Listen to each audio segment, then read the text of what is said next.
ನಮಸ್ಕಾರ ವೀಕ್ಷಕರಿಗೆ. ನಾನು ಇವತ್ತು ತಿಳಿಸಪಡ್ತಕ್ಕಂತಹ ವಿಚಾರ ಏನು ಅಂದರೆ, ದೀಪದ ಬೆಳಕಿನಿಂದ ನಮ್ಮ ಜ್ಞಾನ ಶಕ್ತಿ, ದೀಪದ ಬೆಳಕಿನಿಂದ ನಮ್ಮ ಜ್ಞಾನವನ್ನು ಹೇಗೆ ಹೆಚ್ಚಿಸ್ಕೊಳ್ಳೋದು, ಅಂದರೆ ನಾವು ಧ್ಯಾನ ಮಾಡುವ ಬಗೆ ಹೇಗೆ ಅನ್ನೋದನ್ನು ತಿಳ್ಕೊಳ್ಳೋಣ. ಸಾಮಾನ್ಯವಾಗಿ ಮನುಷ್ಯ ಈಗಿನ ಜಂಜಾಟದಲ್ಲಿ ಮಾನಸಿಕ ಶಾಂತಿ ಇರಲ್ಲ, ಸಹನೆ ಇರಲ್ಲ, ಪೀಸ್ ಆಫ್ ಮೈಂಡ್ ಇರಲ್ಲ. ಎಲ್ಲಿ ನೋಡಿದ್ರು ದುಃಖಗಳು, ದುಗುಡ, ಅಶಾಂತಿ, ಕಳವಳ, ನಿದ್ರೆ ಬರಲ್ಲ ಸರಿಯಾಗಿ, ನಾನಾ ರೀತಿಯ ಟೆನ್ಷನ್ನಲ್ಲೇ ಮನುಷ್ಯನ ಜೀವನ ಆಗೋಗ್ತಾ ಇದೆ. ಅಂಥದ್ರಲ್ಲಿ ನಾವು ಮನಸ್ಸನ್ನು ಒಂದು ಕಡೆ ಕ್ರೋಢೀಕರಿಸಿ, ನಮ್ಮ ಮನಸ್ಸಿನ ಇಚ್ಛಾಶಕ್ತಿನ ಒಂದು ಕಡೆ ಕ್ರೋಢೀಕರಿಸಿಕೊಂಡು ಹೇಗೆ ಧ್ಯಾನ ಮಾಡಬೇಕು ಅನ್ನೋದ್ರ ಬಗ್ಗೆ ತಿಳ್ಕೊಳ್ಳೋಣ. ಧ್ಯಾನ ಅಂದರೆ ಏನು? ನಾವು ಕನಿಷ್ಠ ಪಕ್ಷ ಒಂದು 5 ರಿಂದ 10 ನಿಮಿಷನಾದರೂ ಸೈಲೆಂಟಾಗಿ ಕಣ್ಣು ಮುಚ್ಕೊಂಡು ಕುತ್ಕೋಬೇಕು. ಫಸ್ಟು ಧ್ಯಾನ ಸ್ಥಿತಿಗೆ ಹೋಗಬೇಕು ಅಂದರೆ ಅದು ಅಷ್ಟು ಕುತ್ಕೊಳ್ಳೋದಕ್ಕೂ ಕೂಡ ಕೆಲವು ಜನಗಳಿಗೆ ಆಗ್ತಾ ಇರಲ್ಲ. 1 ನಿಮಿಷ ಕುತ್ಕೊಂಡ್ರೆ ಸಾಕು, ನಾನಾ ರೀತಿಯ ಯೋಚನೆಗಳು, ಸಾಲದ ಹಣದ ಸಮಸ್ಯೆಗಳು, ಬೇರೆ ರೀತಿಯ ಸಮಸ್ಯೆಗಳು, ನಾನಾ ರೀತಿಯ ಆಲೋಚನೆಗಳು ಅವ್ರನ್ನ ತಂದು ಆ ಕಣ್ಣು ಮುಂದೆ ಬರ್ತಾ ಇರುತ್ತೆ. ಯೋಚನೆ ಮಾಡಲಿಕ್ಕೂ ಅವ್ರಿಗೆ ಪುರುಷೊತ್ತಿರಲ್ಲ. ಅಂಥ ಸಮಯದಲ್ಲಿ ತಕ್ಷಣ ಕಣ್ಣು ಬಿಟ್ಬಿಡ್ತಾರೆ. ಧ್ಯಾನ ಮಾಡೋಕ್ಕೆ ಅವ್ರಿಗೆ ಕಾನ್ಸಂಟ್ರೇಷನ್ ಎಲ್ಲ ಹೊರಗೆ ಬರ್ತಾರೆ. ಆದರೆ ಧ್ಯಾನ ಮಾಡಲಿಕ್ಕೆ ನಮ್ಮ ಮನಸ್ಸು ಪರಿಶುದ್ಧವಾಗಿರಬೇಕು, ಶಾಂತವಾಗಿರಬೇಕು. ಯಾವುದೇ ರೀತಿಯ ಅಡೆತಡೆಗಳು ಮನುಷ್ಯನಿಗೆ ಇರಬಾರ್ದು. ನಾವು ಕುತ್ಕೊಳ್ತಕ್ಕಂತಹ ಪರಿಸರ ಬಹಳ ಪ್ರಶಾಂತವಾಗಿರಬೇಕು. ಹೇಗೆ ಅಂದರೆ, ನೀರಿನಲ್ಲಿ ಒಂದು ಸಣ್ಣ ಕಲ್ಲು ಬಿದ್ದರೂ ಕೂಡ ಆ ವೇವ್ಸ್ ಕ್ರಿಯೇಟ್ ಆಗುತ್ತೆ. ಹಾಗೆ ನಾವು ಧ್ಯಾನ ಮಾಡುವಾಗ ನಮ್ಮ ಮನಸ್ಸು ಯಾವುದೇ ರೀತಿಯ ಆಲೋಚನೆಗಳಿಗೂ ಹೋಗೋಡ್ದೇ ಧ್ಯಾನದ ಮುಖಾಂತರನೇ ಹೋಗಬೇಕು. ಅಂದರೆ ಅದರ ಬಗ್ಗೆನೇ ನಾವು ಕಾನ್ಸಂಟ್ರೇಷನ್ ಮಾಡಬೇಕು. ಆ ರೀತಿ ಮಾಡಿದಾಗ ಮಾತ್ರ ನಾವು ಧ್ಯಾನದಲ್ಲಿ ಒಳಗಡೆ ಹೋಗ್ತೀವಿ. ಅಂದರೆ ಸಬ್ಕಾನ್ಷಿಯಸ್ ಮೈಂಡ್, ನಮ್ಮ ಒಳ ಮನಸ್ಸನ್ನ ನೋಡ್ತಾ ಹೋಗ್ತೀವಿ. ಆಗ ನಮ್ಮ ಇಚ್ಛೆಗಳು ಈಡೇರ್ತಾ ಹೋಗುತ್ತೆ. ಹೇಗೆ ಆ ರೀತಿ ಧ್ಯಾನ ಮಾಡೋದು ಅಂದರೆ, ಆ ರೀತಿಯ ಕಾನ್ಸಂಟ್ರೇಷನ್ ಬರಬೇಕಂದ್ರೂ ವಿಧಾನ ಇದೆ. ಸಾಮಾನ್ಯವಾಗಿ ಧ್ಯಾನ ಮಾಡ್ತಾರೆ, ಪ್ರಾಣಾಯಾಮ ಮಾಡಿ ಕುತ್ಕೊಂಡು ಧ್ಯಾನ ಮಾಡ್ತಾರೆ, 5 ನಿಮಿಷ 10 ನಿಮಿಷ ಮತ್ತೆ ಕಣ್ಬಿಟ್ಬಿಟ್ಟು ಹೊರಗಡೆ ಬರ್ತಾರೆ. ಅವ್ರು ಮಾಡ್ತಕ್ಕಂಥ ಧ್ಯಾನ ಒಂದು ದಿನದಲ್ಲಿ 10 ನಿಮಿಷ 15 ನಿಮಿಷ ಏನಕ್ಕೂ ಸಾಲಲ್ಲ. ಸರಿ ಪ್ರಮಾಣದಲ್ಲಿ ಕರೆಕ್ಟಾಗಿ ಒಬ್ಬ ಮನುಷ್ಯ ಧ್ಯಾನ ಮಾಡಬೇಕಂದ್ರೆ ಕನಿಷ್ಠ ಪಕ್ಷ ಅವನ ಆಯಸ್ಸು, ಅಂದರೆ ಅವನ ವಯಸ್ಸು ಎಷ್ಟಿದೆ ಅಷ್ಟು. ಈಗ 30 ವರ್ಷದ ಹುಡುಗ ಆದರೆ ಕನಿಷ್ಠ ಪಕ್ಷ 30 ನಿಮಿಷ ಧ್ಯಾನ ಮಾಡಬೇಕು. 45 ವರ್ಷ ಆದರೆ ಕನಿಷ್ಠ ಪಕ್ಷ 45 ನಿಮಿಷ ಧ್ಯಾನ ಮಾಡಬೇಕು. ಆ ರೀತಿ ಧ್ಯಾನವನ್ನು ಮಾಡಬೇಕಾಗುತ್ತೆ. ಅಂದರೆ ನಾವು ಇನ್ನೂ ಯಥೇಚ್ಛವಾಗಿ ಒಳ್ಳೆಯದನ್ನು ಪಡ್ಕೋಬೇಕು ಜೀವನದಲ್ಲಿ ಅಂದರೆ ಕನಿಷ್ಠ ಪಕ್ಷ ದಿನದಲ್ಲಿ 1 ರಿಂದ 2 ಗಂಟೆಯನ್ನು ಧ್ಯಾನವನ್ನು ಮಾಡಲೇಬೇಕು. ಆ ರೀತಿಯ ಧ್ಯಾನವನ್ನು ನಾವು ಮಾಡಲಿಕ್ಕೆ ನಮಗೆ ಕಾನ್ಸಂಟ್ರೇಷನ್ ಹೆಚ್ಚಬೇಕು. ಅಂದರೆ ಕಾನ್ಸಂಟ್ರೇಷನ್ ಅಂದರೆ ಏನು? ಆ ಧ್ಯಾನ ಮಾಡುವಾಗ ನಮ್ಮ ಮನಸ್ಸು ಸರಿ ಪ್ರಮಾಣದಲ್ಲಿ ಹೋಗಬೇಕು, ಆ ಧ್ಯಾನ ಸ್ಥಿತಿಗೆ ಹೋಗಬೇಕು. ಅದು ಹೋಗಲಿಕ್ಕೆ ನಮಗೆ ಸಮಯ ಸಾಕಾಗ್ತಾ ಇರಲ್ಲ, ಅಥವಾ ಕೂತ್ಕೊಳ್ಳೋಕ್ಕೂ ನಮಗೆ ಗಡಿಬಿಡಿ ಆಗ್ತಾ ಇರುತ್ತೆ. ಒಂದು 5 ನಿಮಿಷ ಏನೋ ಒಂದು ಪ್ರಾರ್ಥನೆ ಮಾಡಿ ಎದ್ದು ಬರ್ತೀವಿ. ಅಂತಹ ಧ್ಯಾನವನ್ನು ಕಾನ್ಸಂಟ್ರೇಷನ್ ಮಾಡಲಿಕ್ಕೆ ಫಸ್ಟ್ ಬೇಸಿಕ್ ನಾವು ಏನು ಮಾಡ್ಕೋಬೇಕು ಅಂದರೆ, ಆ ಧ್ಯಾನ ಕಾನ್ಸಂಟ್ರೇಷನ್ ಅಂದರೆ ಆ ಅಂತರ್ಚಕ್ಷು, ನಮ್ಮ ಆಜ್ಞಾಚಕ್ರ, ನಮ್ಮ ಹಣೆಯ ಮುಖಾಂತರ ಇರ್ತಕ್ಕಂಥ ಆಜ್ಞಾಚಕ್ರ ಓಪನ್ ಆಗಬೇಕು.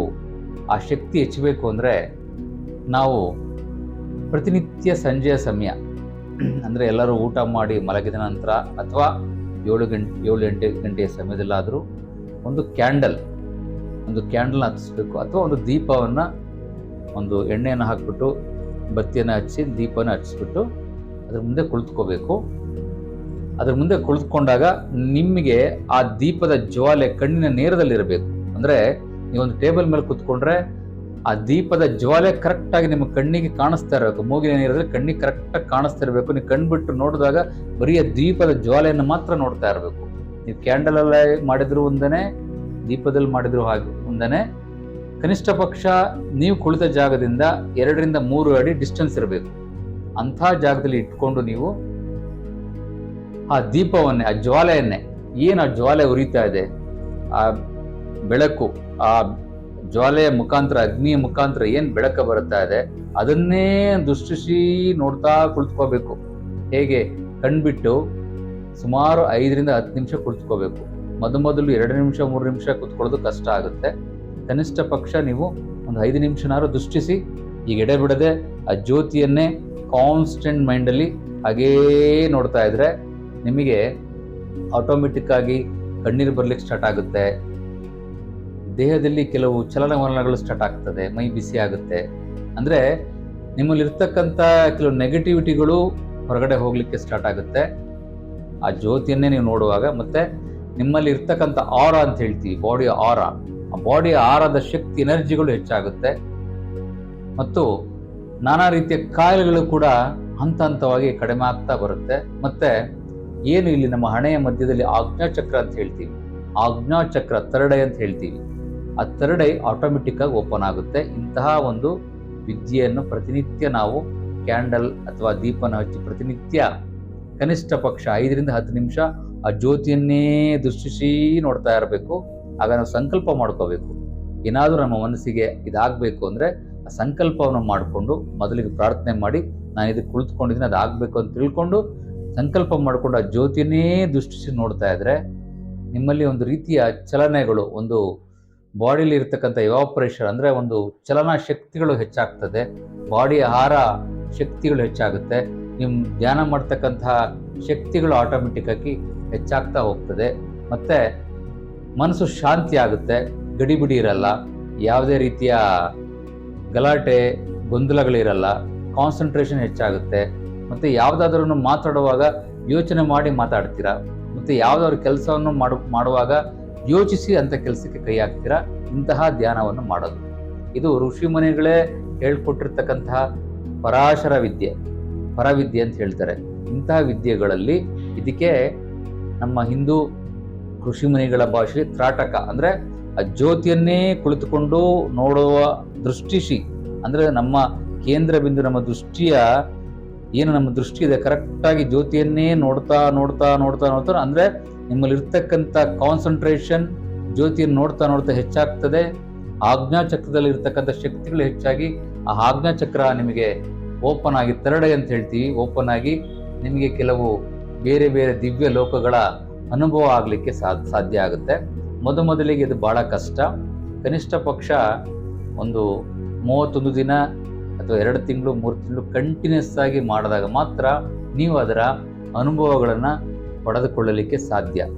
ಯಾರಿಗೆ ಧ್ಯಾನ ಮಾಡುವಾಗ ಕಾನ್ಸಂಟ್ರೇಷನ್ ಇರಲ್ಲ, ತುಂಬ ತೊಂದರೆ ಆಗ್ತಿರುತ್ತೆ, ಗಡಿಬಿಡಿ ಆಗ್ತಾ ಇರುತ್ತೆ, ಉದ್ವೇಗ ಆಗ್ತಾ ಇರುತ್ತೆ, ಭಯ ಆಗ್ತಾ ಇರುತ್ತೆ, ಮನಸ್ಸು ಚಂಚಲ ಆಗ್ತಾ ಇರುತ್ತೆ, ಧ್ಯಾನಕ್ಕೆ ಕುಳಿತುಕೊಂಡಾಗ ಬೇರೆ ಯೋಚನೆಗಳಾಗ್ತಾ ಇರುತ್ತೆ, ಅಂತಹ ವ್ಯಕ್ತಿಗಳು ಇಂತಹ ಕ್ಯಾಂಡಲ್ ಅಂದರೆ ಇಂತಹ ಜ್ಯೋತಿಯ ವಿದ್ಯೆ ಅಂದರೆ ತ್ರಾಟಕ ಅಂತ ಕರೀತಾರೆ, ಇಂತಹ ಒಂದು ವಿದ್ಯೆನ ನಾವು ಆ ದೀಪದ ಮುಂದೆ ಕುಳಿತುಕೊಂಡು ಪ್ರತಿನಿತ್ಯ ಕನಿಷ್ಠ ಪಕ್ಷ 5ರಿಂದ 10 ನಿಮಿಷ, 10 ನಿಮಿಷ ಮಾಡೋದು ಸ್ವಲ್ಪ ಕಷ್ಟ ಆಗುತ್ತೆ ಮೊದಲಿಗೆ. ಕನಿಷ್ಠ ಪಕ್ಷ 5 ನಿಮಿಷನಾದರೂ ನೀವು ಕುಳಿತುಕೊಂಡು ಅದರ ಧ್ಯಾನವನ್ನು ಮಾಡಿದ್ರೆ ನಿಮ್ಮಲ್ಲಿರ್ತಕ್ಕಂತಹ ಶಕ್ತಿಗಳು ಅಂದರೆ ಪಾಸಿಟಿವ್ ಶಕ್ತಿ, ಧನಾತ್ಮಕ ಶಕ್ತಿಗಳು ಹೆಚ್ಚಿ ಋಣಾತ್ಮಕ ಶಕ್ತಿಗಳು ಆಟೋಮೆಟಿಕ್ಕಾಗಿ ಕಡಿಮೆ ಆಗುತ್ತೆ. ನಿಮಗೆ ಗೊತ್ತಾಗುತ್ತೆ, ಒಂದು 33 ದಿನ ಈ ರೀತಿ ಮಾಡಿದ್ರೆ ನಿಮಗೆ ಮನಸ್ಸು ಹಗುರ ಅನಿಸುತ್ತೆ, ಧ್ಯಾನ ಶಕ್ತಿಗಳು ಹೆಚ್ಚಾಗುತ್ತೆ, ಮತ್ತು ನಿಮ್ಮ ಸಂಕಲ್ಪ ಹೆಚ್ಚಾಗುತ್ತೆ. ನೀವೇನು ಮಾಡ್ಕೋಬೇಕು ಅಂತ ತಿಳ್ಕೊಂಡಿದ್ರೆ ಅದು ಖಂಡಿತ ಆಗುತ್ತೆ. ಎಲ್ಲರೂ ಈ ಧ್ಯಾನವನ್ನು, ಈ ತ್ರಾಟಕ ಧ್ಯಾನ ಅಂದರೆ ಆಜ್ಞಾಚಕ್ರದ ಜ್ಞಾನ, ಆಜ್ಞಾಚಕ್ರ ನಮ್ಮ ಬಾಡಿಯಲ್ಲಿ 7 ಚಕ್ರಗಳಿದೆ. ಮೂಲಾಧಾರ, ಸ್ವಾಧಿಷ್ಠಾನ ಚಕ್ರ, ಮಣಿಪುರ ಚಕ್ರ, ಸಹಸ್ರಾರ ಚಕ್ರ, ವಿಶುದ್ಧ ಚಕ್ರ, ಆಜ್ಞಾಚಕ್ರ, ಸಹಸ್ರಾರ ಚಕ್ರ ಅಂತ ಹೇಳ್ತೀವಿ. ಈ ಆಜ್ಞಾಚಕ್ರ ಕೊನೆಯದಾಗಿ ಬರ್ತಕ್ಕಂಥ 6ನೇ ಚಕ್ರ ಆಜ್ಞಾಚಕ್ರ, ಅದು ಓಪನ್ ಆಗಬೇಕು ಅಂದರೆ ಈ ವಿದ್ಯೆಯನ್ನು ಮಾಡಬೇಕು. ತ್ರಾಟಕ ಅಂತ ಹೇಳ್ತೀವಿ, ಥರ್ಡ್ ಐ ಅಂತ ಹೇಳ್ತೀವಿ. ಆಟೋಮೆಟಿಕ್ ಆಗಿ ಈ ಚಕ್ರ ಓಪನ್ ಆಗುತ್ತೆ. ಆವಾಗ ನಿಮಗೆ ನಿಮ್ಮ ಎಲಿವೇಶನ್, ನೀವು ಯೋಚನೆ ಮಾಡ್ತಕ್ಕಂತಹ ಯೋಚನಾ ಲಹರಿಗಳೇ, ಚಿಂತನೆಗಳೇ ಬೇರೆ ಆಗುತ್ತೆ. ಹಾಗಾಗಿ ಇಂತಹ ವಿದ್ಯೆಯನ್ನು ಮಾಡೋದ್ರಿಂದ ನಿಮಗೆ ಬೇರೆಯ ವಿಚಾರಗಳು ಅಂದರೆ ಇಂತಹ ಕಷ್ಟಕರವಾದಂತಹ ಕ್ಲಿಷ್ಟಕರವಾದಂತಹ ಸಮಯ ಬಂದಾಗಲೂ ಕೂಡ ನೀವು ಯೋಚಿಸಿ ಅದನ್ನು ಹ್ಯಾಂಡಲ್ ಮಾಡ್ತಕ್ಕಂಥ ಶಕ್ತಿಗಳು ಹೆಚ್ಚಾಗುತ್ತದೆ. ಹಾಗಾಗಿ ಎಲ್ಲರೂ ಇದನ್ನು ಉಪಯೋಗಿಸ್ಕೊಂಡು ಧ್ಯಾನವನ್ನು ಮಾಡಲಿ ಕನಿಷ್ಠ ಪಕ್ಷ ದಿನದಲ್ಲಿ ಅಂತ ಹೇಳ್ತಾ ನನ್ನ ಮಾತನ್ನು ಮುಗಿಸ್ತೀನಿ. ನಮಸ್ಕಾರ. ಒಳ್ಳೆಯದಾಗಲಿ.